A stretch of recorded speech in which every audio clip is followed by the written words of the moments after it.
আজকে বানাবো ঘরোয়া উপাদানে ডিশ ওয়াশ ভিম জেল।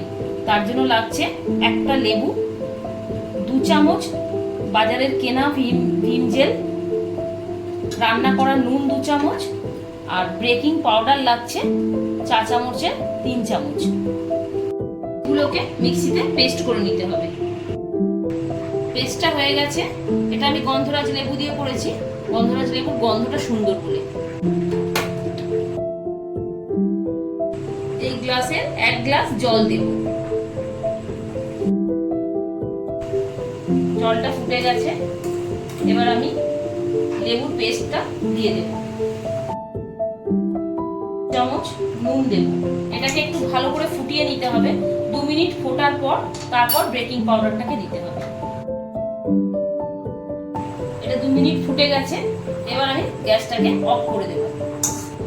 আমি 1 চামচ বেকিং পাউডার দিলাম, 1 চামচ দিয়েছি, আরো 1 চামচ বেকিং পাউডার দিলাম। এবার দেব 2 চামচ ভিম জেল।